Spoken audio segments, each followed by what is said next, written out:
नमस्कार भक्तांनो, शेगाव दरबारच्या सर्व भाविक भक्तांचे मनापासून स्वागत. भक्तांनो, रक्षाबंधनाला आपण अतिशय प्रेमाने, श्रद्धेने आणि मुहूर्तावर भावाच्या मनगटावर राखी बांधतो. पण काही दिवसांनी जेव्हा ती राखी जुनी होते, तिचे धागे सुटतात किंवा ती स्वतःहून तुटून पडते, तेव्हा तुम्ही त्या राखीचे काय करता? नकळत किंवा अज्ञानापोटी जुनी झालेली राखी इकडे तिकडे फेकून देणे, कचऱ्यात टाकणे किंवा घरातील एखाद्या कोपऱ्यात तशीच पडून राहू देणे ही भावाच्या आणि कुटुंबाच्या भाग्यासाठी सर्वात मोठी वास्तुचूक आणि अपमान मानला जातो. हे तुम्हाला ठाऊक आहे का? शास्त्रानुसार ज्या राखीवर बहिणीची प्रेमस्पंदने आणि गजानन महाराजांचा मंत्रसिद्ध आशीर्वाद असतो, ती राखी तुटल्यानंतर तिचे योग्य विसर्जन कसे करावे? जुनी किंवा तुटलेली राखी पाण्यात विसर्जित करावी, झाडाला बांधावी की मातीत पुरून ठेवावी? आणि सर्वात महत्त्वाचं म्हणजे रक्षाबंधनानंतर नक्की किती दिवसांनी राखी मनगटावरून काढावी, ज्यामुळे भावाचे अभयकवच कधीही खंडित होत नाही? यावर शेगावच्या संत गजानन महाराजांनी भक्तांना दिलेला अलौकिक उपदेश कोणता?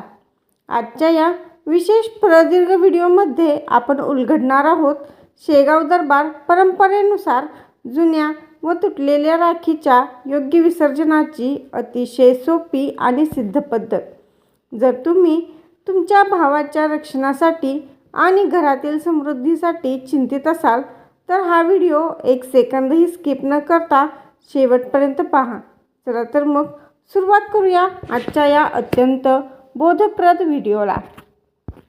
भक्तांनो, रक्षाबंधनाला मनगटावर बांधलेली राखी ही केवळ सूत किंवा रेशमचा दोरा नसून ते बहिणीच्या आत्मिक आशीर्वादाचे आणि सद्गुरूंच्या अभयकवचाचे प्रतीक असते. जोपर्यंत ती राखी भावाच्या मनगटावर असते तोपर्यंत ती भावाभोवती असणाऱ्या सर्व नकारात्मक ऊर्जेला, वाईट दृष्टीला आणि संकटांना स्वतःकडे शोषून घेते. परंतु जेव्हा ती राखी जुनी होते किंवा तिची वेळ पूर्ण झाल्यावर ती तुटते, तेव्हा त्या राखीमध्ये भावाच्या शरीरात आणि आभामंडळातील शोषित नकारात्मक ऊर्जा जमा झालेली असते.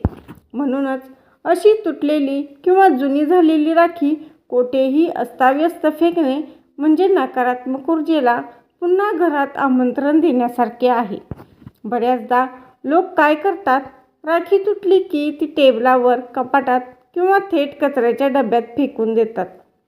काही ठिकाणी ती रस्त्यावर पडते आणि लोकांचे पाय त्यावर लागतात. शास्त्रानुसार राखीचा असा अनादर झाल्याने नात्यात दुरावा होतो. बहीण भावाच्या नात्यात कारणाशिवाय गैरसमज आणि वाद निर्माण होतात. भावाच्या कामातील प्रगती मंदावते आणि धनहानी होते. घरात अस्ताव्यस्त आणि चिडचिड वाढते. म्हणूनच आपल्या पवित्र परंपरेत आणि संतांच्या उपदेशात जुन्या राखीच्या विसर्जनाची एक विशेष पद्धत सांगितली आहे.